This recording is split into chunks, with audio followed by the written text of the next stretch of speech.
Go through, you've listed some of your roles and responsibilities for the current role, so if we can kind of just go through a couple of them just to kind of dive into what you're doing for each one really. So first one, capture and coach training session. So are you out there every day with you mentioned you're on the grass as well, so is that getting filmed, I would presume? Are you then reviewing that afterwards? How does the whole training aspect look?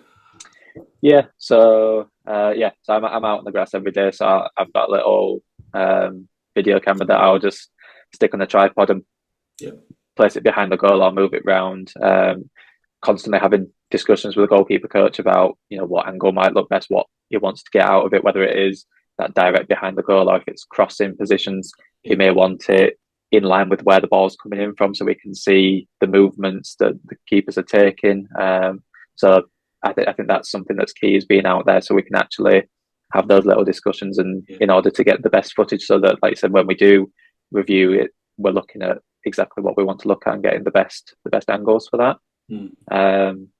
I think a cool part of my role at the minute is so over the last year or so, I've started to be involved in little bits of sessions. So whether that's serving or being in there for rebounds or whatever it is, that's something that we've sort of started to build into the role of, rather than just me being out there and just standing around waiting to move the camera. It's, well, can we use me, especially if we've started with a group of 4 keepers and 2 of them have had to go in with the team. You've then got the goalkeeper coach and myself can step in and add more bodies into the sessions, which again, I love being part of the sessions. I think it's a really cool aspect of my job.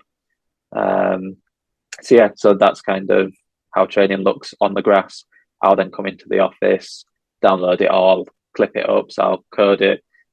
I'll clip a row per keeper's action, so that rather than having to watch through the entire session, they can just click on their row and it's just their clips, and they can just get through them really quickly and just save them time for having to look through a bunch of actions that potentially aren't relevant to them.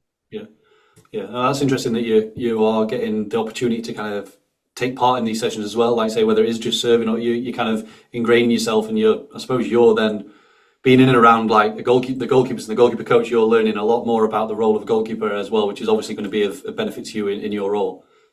Yeah, definitely.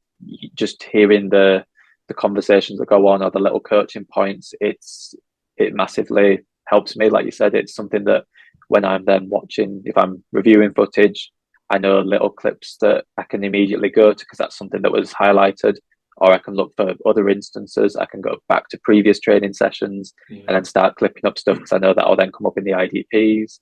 Or even if I'm just watching games, I can then start to tag stuff that are relevant to the training sessions and their IDPs.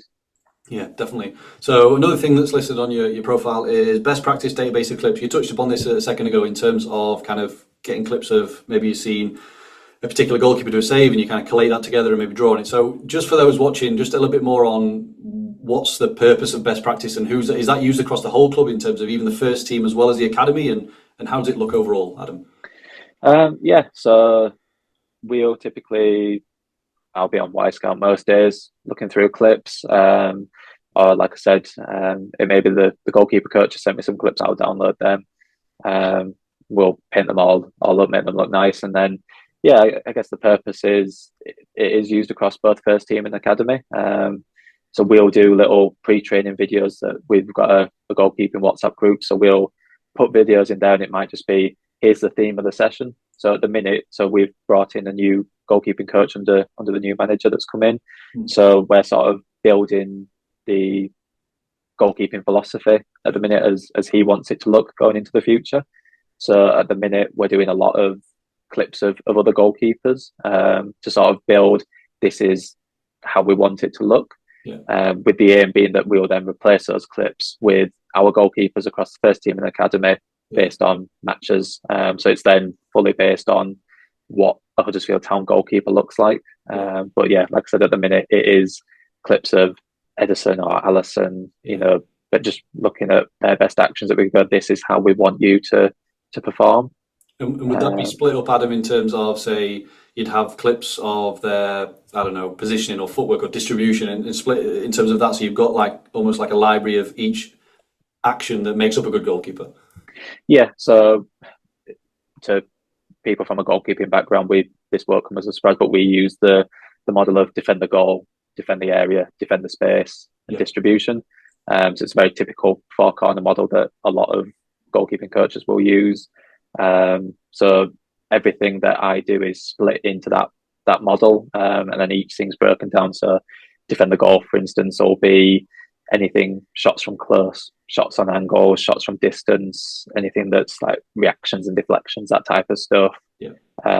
So everything will be broken down further into whether it's a hand or a foot save, or just those little things. So everything is broken down, and my code window is full of all sorts of labels and stuff that then reflect that.